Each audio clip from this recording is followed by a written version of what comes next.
Rangkuman informasi pilihan dari berbagai kabupaten dan kota di Jawa Timur segera hadir dalam Buletin Jawa Timur. Buletin Jawa Timur.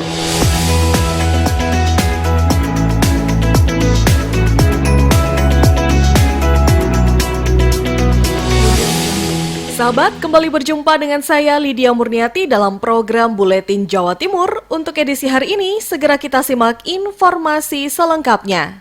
Informasi yang pertama dari Radio Persada FM ada Ninda Alivia yang mengabarkan kasus bayi meninggal di Kabupaten Blitar mayoritas disebabkan berat badan lahir rendah. Selain mendata ibu hamil yang meninggal dunia, Dinas Kesehatan Kabupaten Blitar juga mencatat hingga saat ini sudah ada 84 bayi yang meninggal dunia. Sedangkan selama tahun 2019 yang lalu mencapai 120 bayi. Kasih Kesehatan Keluarga dan Gizi Masyarakat Dinas Kesehatan Kabupaten Blitar Yuliati mengatakan, tahun ini penyebab kematian bayi mayoritas dikarenakan berat badan lahir rendah. Faktornya bermacam-macam, diantaranya ibu bayi mengalami anemia serta tekanan darah tinggi sehingga melahirkan sebelum waktunya. Bahkan untuk anemia, hamil muda bisa terjadi keguguran dan hamil sudah besar bisa melahirkan bayi prematur. Untuk itu gizi dan kesehatan ibu hamil harus benar-benar diperhatikan. Bayi itu yang paling banyak karena BBLR, berat badan lahir rendah. Faktornya bermacam-macam. Mungkin bisa karena ibunya anemia, bisa karena ibunya kena tekanan darah tinggi sehingga memang belum waktunya lahir harus dilahirkan sehingga kan beratnya jadi kurang. Sebelumnya Yuliati sudah menjelaskan hingga September 2020 untuk jumlah ibu hamil yang meninggal dunia sebanyak 15 orang, sedangkan tahun lalu 18 orang. Harapannya tidak melampaui tahun lalu sehingga peran kader pendamping ibu hamil dinilai sangat penting. Ninda Alivia, Radio Persada FM Blitar. PJ Bupati instruksikan pengembangan 94 potensi wisata di Sidoarjo untuk menambah pendapatan asli daerah. Selengkapnya bersama Suara Sidoarjo, Panji Harto. Budiono, pejabat Bupati Sidoarjo, mengajak para seniman, budayawan menghidupkan kembali destinasi wisata budaya dan seni yang ada di Kota Delta. Hal ini disampaikan Budiono saat bersilaturahmi dengan komunitas Kampung Seni Pondok Mutiara dan Brangwetan di Pendopo Delta Wibawa, Rabu malam lalu. Menurut Budiono, potensi destinasi wisata budaya dan seni di Kabupaten Sidoarjo cukup berpeluang membantu peningkatan pendapatan asli daerah PAD. Pertumbuhan ekonomi pariwisata di Sidoarjo termasuk kecil. Kita semua masyarakat itu inginnya Sidoarjo di samping tempat industri menjadi tempat wisata. Ada 94 tempat wisata di Sidoarjo. Saya hanya pesan kepada masyarakat Sidoarjo, jaga kebersihan. Sahabat, Budiono di hadapan para seniman dan budayawan Sidoarjo berjanji akan melakukan penghijauan di Kampung Seni. Selain itu akan dilakukan pembukaan akses jalan dari depan Lipo Mall menuju Kampung Seni yang direalisasikan pada tahun 2021. Karena selama ini akses menuju Kampung Seni masuk ke dalam kompleks perumahan Pondok Mutiara. Demikian Panji Harto, Suara Sidoarjo. Bobi Wijayanto dari Suara Lumajang menginformasikan, jaga Buper tetap hijau, Wakil Bupati Lumajang galakkan penghijauan di Glagah Arum. Untuk menjaga bumi perkemahan Buper tetap hijau, Indah Amperawati, Wakil Bupati Lumajang, menggalakkan penghijauan di Buper Glagah Arum hari Jumat pagi.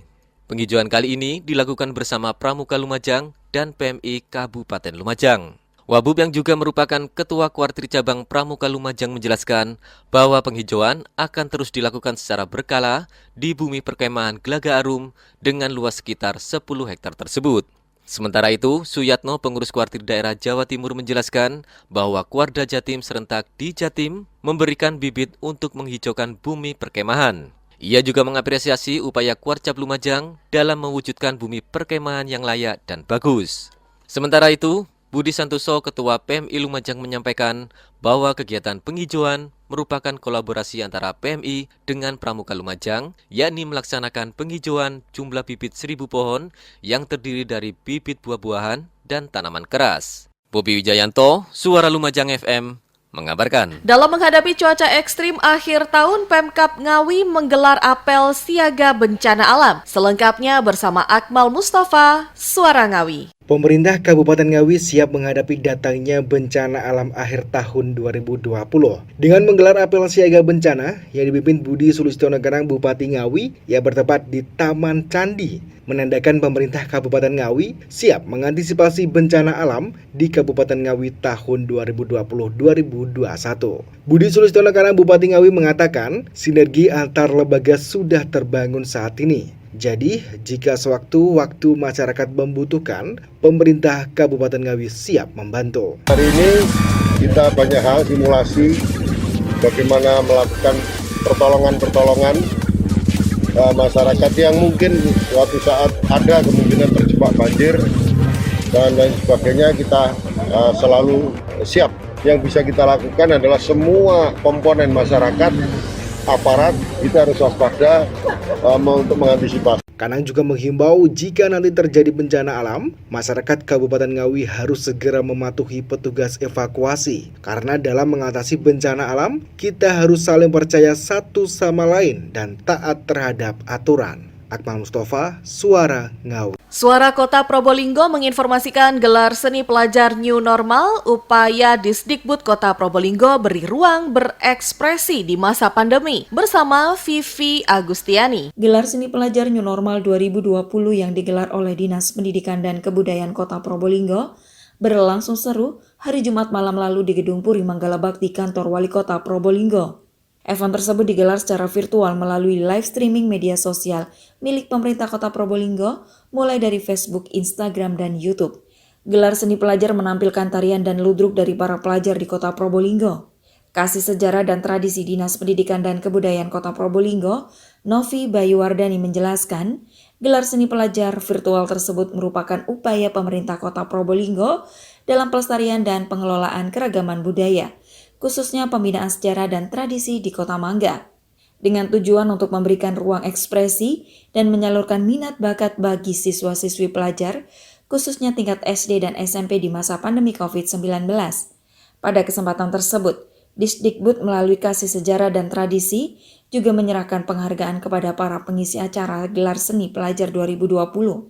Vivi Agustiani, Suara Kota Probolinggo. Ari Agustias Pradya Suara Tuban menginformasikan Dinas Pendidikan siapkan dana 24 miliar untuk gaji guru tidak tetap di Tuban. Pemerintah Kabupaten Tuban menyiapkan anggaran dana untuk gaji guru GTT sebesar 24 miliar rupiah. Kepala Dinas Pendidikan Tuban Nur Hamid mengatakan, anggaran tersebut telah disiapkan melalui dana APBD tahun 2021. Sebelumnya di tahun 2020, Pemkab Tuban juga telah menyiapkan dana sebesar 18 miliar rupiah yang telah diperuntukkan bagi gaji guru honorer dengan nominal Rp700.000 per bulan. Anggaran tersebut ditambah di tahun 2021 menjadi 24 miliar rupiah untuk memberikan standar gaji kepada para GTT minimal hingga Rp1 juta per bulan dengan menghitung masa kerja. Nominal Rp1 juta tersebut juga termasuk akumulasi dari gaji guru honorer atau GTT yang diambil dari dana BOS, di mana sebelumnya aturan penggunaan dana BOS untuk gaji guru GTT hanya 15%, kini sesuai aturan baru menjadi 50%. Pemerintah Kabupaten Tuban tahun ini itu di APBD kami, itu di APBD apa yang diperuntukkan Dinas Pendidikan, kita itu bisa menganggarkan ada 18.297.000 untuk teman-teman kita yang tadi itu. 2021 nanti dinaikkan oleh Pak Bupati, tidak hanya 18 tapi 24, jadi naik 6 miliar. Pak Bupati itu sangat memperhatikan pendidikan, satu. Yang kedua, bentuknya adalah termasuk salah satunya adalah dengan memperhatikan guru-guru kita. Hamid berharap meskipun jumlah gaji tersebut belum mencapai UMR, akan tetapi pihaknya meyakinkan akan terus berjuang agar guru GTT mendapatkan gaji yang layak. Ari Agustias Pradya Suara Tuban untuk Buletin Jawa Timur. Suara Madiun Kiki Desilia menginformasikan pemerintah Kota Madiun kembali giatkan senam lansia dengan tetap menerapkan protokol kesehatan. Dengan pembatasan peserta dan menggunakan protokol kesehatan, senam lansia kembali dilaksanakan di Kota Madiun. Giat rutin untuk warga lanjut usia itu cukup lama vakum karena pandemi COVID-19.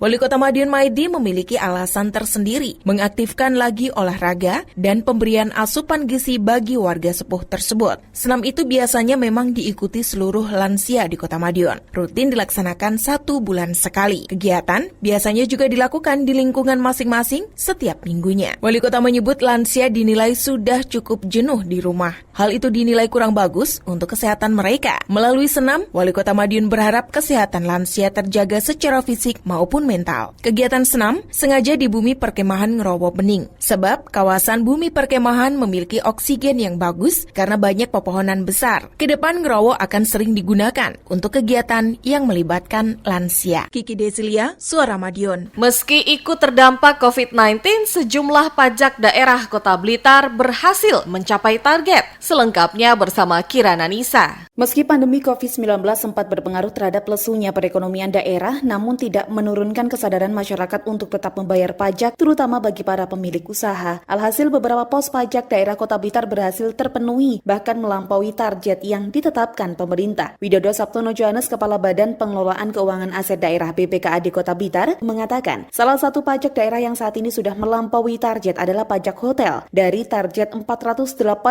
juta, sudah terrealisasi 542 juta rupiah. Capaian itu sangat bagus mengingat 3 bulan awal pandemi COVID-19, pemerintah kota sempat menutup segala jenis usaha pariwisata termasuk perhotelan. Pajak daerah lainnya yang telah memenuhi target adalah pajak retribusi parkir. Dari target 110 juta rupiah, sudah tercapai 120 juta rupiah. Kemudian pajak air tanah, dari target 30 juta rupiah, terrealisasi 45 juta rupiah. Namun demikian, Widodo membenarkan masih ada beberapa pos pajak daerah yang perlu dioptimalkan. Misalnya pajak bumi dan bangunan PBB, dari target 13 miliar rupiah sampai 16 November 2020 baru tercapai 12,1 miliar rupiah. Kemudian pajak restoran, ini yang memang gak dimaklumi ya, karena memang kondisi restoran dengan pengunjung yang turun drastis, maka pajak restoran belum tercapai 100%, ini masih 81%. Restoran 3 ini masih tercapai 2,4%. Kirana Nisa, Mahardika FM. Agustin Merdekawati dari Ersal Nganjuk menginformasikan Medco Group jajaki peluang eksploitasi minyak di Nganjuk. Bupati Novi Rahman Hidayat terus berupaya untuk menjaring investor agar berinvestasi di Kota Angin. Kemarin Bupati di Pemkab Nganjuk melakukan pembicaraan dengan pemilik Medco Group Arifin Panigoro. Pembicaraan yang dijuluki Raja Minyak membahas kemungkinan eksplorasi minyak di Nganjuk. Mas Novi mengatakan Arifin Panigoro sangat tertarik dengan potensi minyak yang ada di wilayah utara Kota Angin. Sesuai hasil studi, wilayah di Nganjuk dinilai memiliki nilai ekonomis tinggi, di antaranya potensi eksplorasi jangka panjang, karena bila minyak di Nganjuk dieksplorasi sebesar 200.000 barel per hari, minyak baru akan habis pada 700 tahun ke depan. Dan setelah pembicaraan awal kemarin, menurut Mas Novi, Medco akan menindaklanjuti dengan komunikasi ke SKK Migas bersama Pemkab Nganjuk. Lebihnya tahun depan, Medco akan datang ke Kabupaten Nganjuk untuk menindaklanjuti studi kelayakan yang dibuat Pemkab Nganjuk tahun 2019. Dan jika kerjasama eksplorasi minyak terrealisasi, pendapatan asli daerah Pemkab Nganjuk akan naik berlipat. Dari Agustin Merdekawati, Suara Nganjuk Ladang Nganjuk.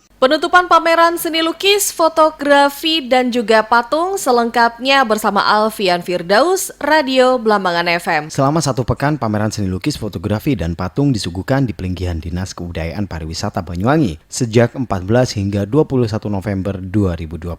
Pameran ini menghadirkan puluhan karya perupa Banyuwangi. Pameran seni yang bertajuk Sewu Gandrung melibatkan 65 seniman dan 22 fotografer. Pameran ini digelar dengan menerapkan standar protokol kesehatan. Selain pameran, juga terdapat stand-stand UMKM yang menyediakan makanan dan minuman untuk para pengunjung. Bupati Banyuwangi Abdullah Zuar Anas mengatakan pameran ini merupakan momentum untuk mewujudkan gotong royong dalam aksi nyata di masa pandemi COVID-19. Bupati Anas mengapresiasi acara tersebut karena pameran ini bisa juga menjadi inspirasi bagi masyarakat dalam menyikapi pandemi COVID-19. Di tengah pandemi, para seniman bisa terus berkarya untuk mewujudkan karya-karya nyata. Saya hari ini lihat sesuatu yang saya lihat di foto-foto kemarin biasa, ternyata datang lebih mendapatkan suasana yang hebat. Tepuk tangan buat para seniman pada kesempatan ini. Ternyata lebih enak dibikin tematik saya lihat. Jadi hampir foto-fotonya oke, dan ternyata pohon ini bagus Pak Bram.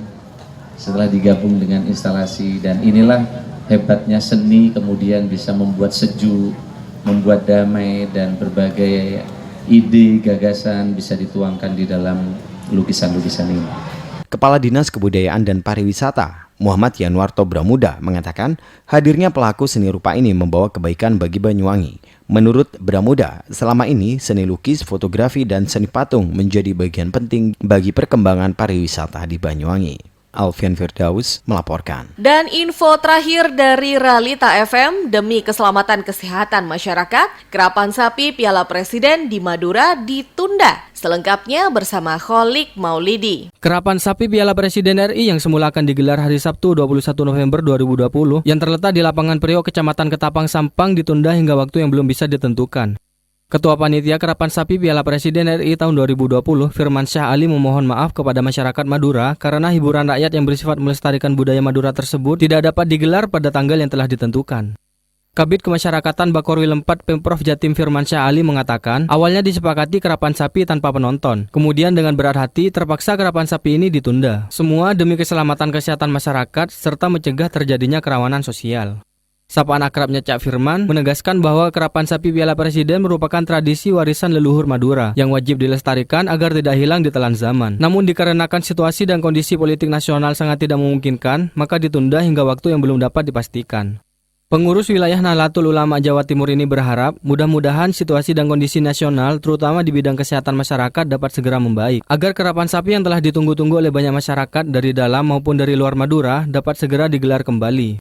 Kholik Maulidi, Realita FM, Pamekasan. Demikian Buletin Jawa Timur untuk edisi hari ini. Nantikan Buletin Jawa Timur edisi selanjutnya. Saya Lydia Murniati pamit undur diri. Terima kasih atas kebersamaan Anda. Sampai jumpa.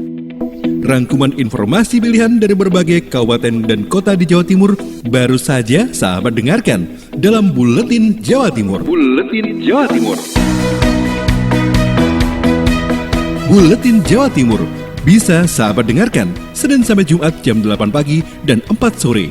Disiarkan serentak di Lembaga Penyiaran Publik Lokal Suara Sidoarjo, Persada Kabupaten Blitar, Mardika Kota Blitar, Realita Pamekasan, Suara Sampang, Suara Kota Probolinggo, Suara Lumajang, Suara Pasuruan, Blambangan Banyuwangi, Wika Mojokerto, Suara Gresik, Pradia, Suara Tuban, Malawapati Bojonegoro, Ersal Nganjuk, Suara Madiun, Suara Ngawi, Suara Pacitan, Praja Angkasa Trenggalek, Magetan Indah, dan RGR Tulungagung.